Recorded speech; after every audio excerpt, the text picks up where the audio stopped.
Welcome back to Crooked Hooking, everybody. It is great to see you. Today we are doing a little bit more in-depth of a video of this beautiful A-10 that you see right here behind me.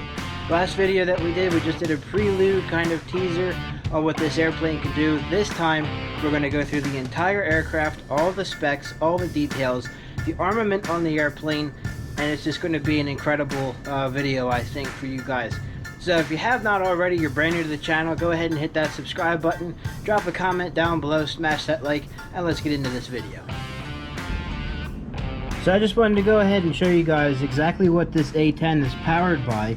It's powered by two of these Admiral 5000 milliamp 22 volt 50C batteries. These things are like bricks. You could probably build a house with these things. They're huge, they're massive, they're heavy, they have a lot of weight to them, and it actually acts as a lot of it's a great CG balance thing for the airplane. It like almost naturally balances itself out once you put in the batteries. Now the radio itself, it's a Spectrum DX6E, and I'll go ahead and get you the receiver part for it as well. I have that in the airplane. I don't want to take it apart because it's just a pain in the ass to put all the wires back in the slot. So I'll go ahead and get you guys a nice side picture of that as well. But this is what controls the electronic part and flight controls and throttles and landing gear and flaps of the A-10.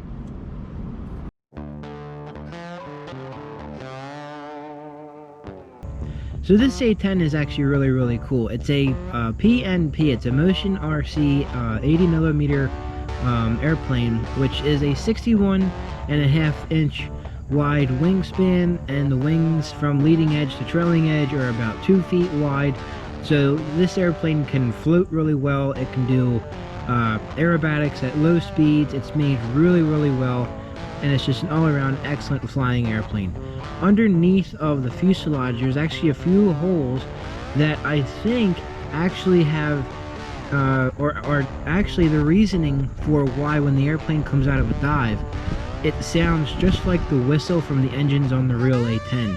It's rather impressive. It's really cool, and it's definitely a unique feature.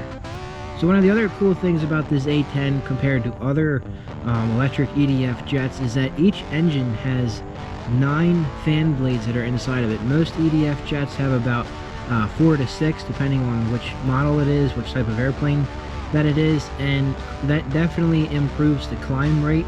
The scale flying to it is extremely well. It's extremely stable. It's definitely a unique airplane, in my opinion, compared to other EDF jets out there. And it's also made from the high density foam. So this airplane is actually extremely durable, but of course, because it is made from foam, you still want to be careful. I'm sorry, I made a mistake. The actual wingspan from from tip to tip is 66.9 inches in length for the wingspan, and the actual length of the airplane is 61 inches. So it's a rather large airplane to fly. It's really impressive when you go to fly it.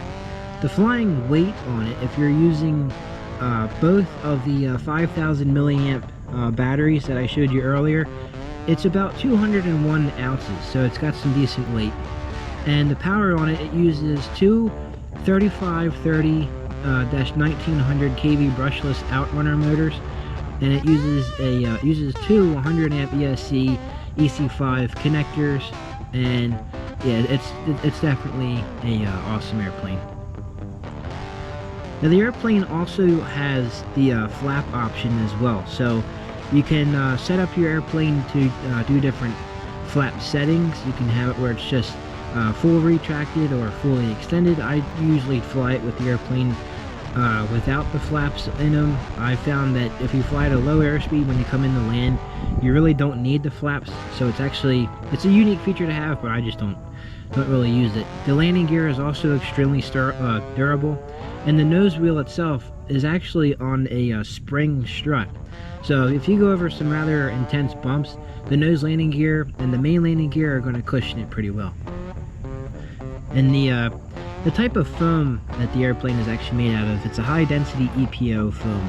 So it's a really nice airplane. It's an advanced skill level, so if you're brand new into the hobby, Personally, I recommend using a high wing airplane. When I started, I was using an airplane that flew. It was a trainer plane that had just the rudder and the elevator. It didn't have ailerons just yet.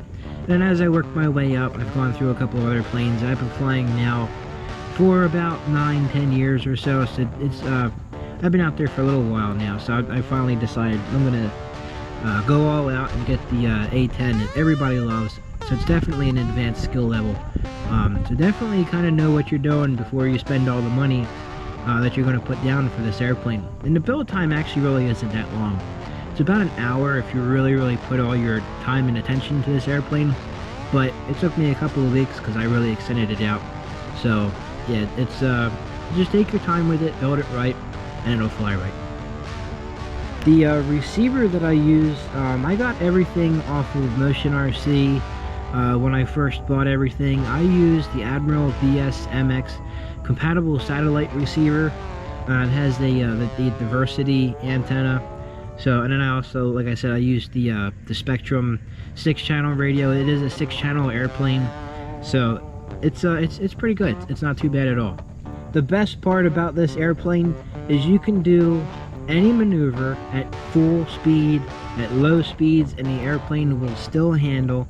It won't get squirrely, it won't get out of control. The airplane maintains within your control at all.